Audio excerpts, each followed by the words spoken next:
очень часто я говорю о том, что плохо работает, допустим, у человека почка или почки.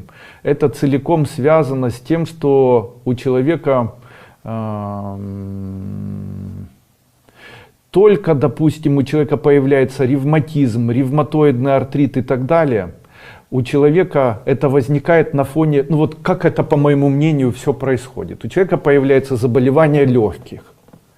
У человека появляется заболевание легких, или он когда-либо переболел заболеванием легких. Это проявилось в виде, допустим, ревматизма. В дальнейшем это заболевание легких может...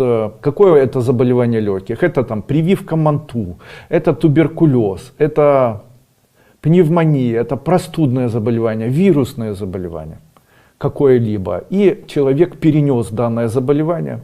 Когда он перенес данное заболевание, то снизился иммунитет, который вырабатывается комплементом бронхов, легких. И на фоне этого начинает появляться ухудшение формирования выделения кортизола.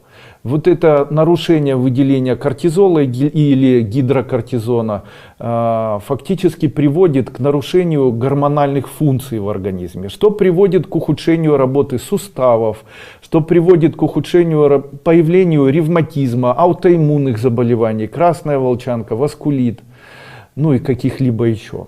Далее, это все в дальнейшем приводит к тому, что появляется, для того, чтобы формировался кортизол, необходимо, чтобы был холестерин, потому что именно из холестерина и формируется, или 90% вырабатываемого холестерина необходимо организму для того, чтобы вырабатывался кортизон или гидрокортизон. Для этого печень старается удерживать желчь и удерживает желчь, пока в ней не появляются желчные камни. Именно поэтому у людей, которые имеют желчекаменное заболевание, как правило, есть заболевание почек. Как правило, есть заболевание артрит, полиартрит или васкулит. Как правило, были перенесенные заболевания легких. И это все необходимо, и этот весь клубок необходимо распутывать в обратную сторону. То есть самый простой способ — это отрезать желчный пузырь и отбросить.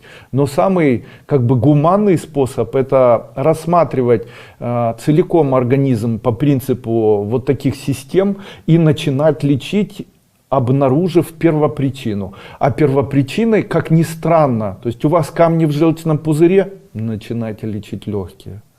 И каким образом необходимо лечить легкие? Давайте все по порядку. Итак, для того, чтобы восстановить легкие и лечить легкие, необходимо сказать себе, есть ли у вас заболевание аллергия.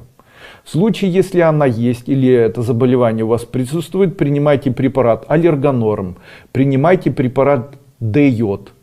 Второе, принимайте препарат Демилон по одной таблетке 3 раза в день или карбонат кальция с черникой. Далее, таким образом вы будете восстанавливать легкие. Делайте ингаляции с соленой водой, они будут очищать ваши легкие, стабилизировать процессы вдоха и выдоха, восстанавливать бронхи, восстанавливать комплемент иммунный, который формируется в легких. Второе, начинайте в это время принимать оливковое масло.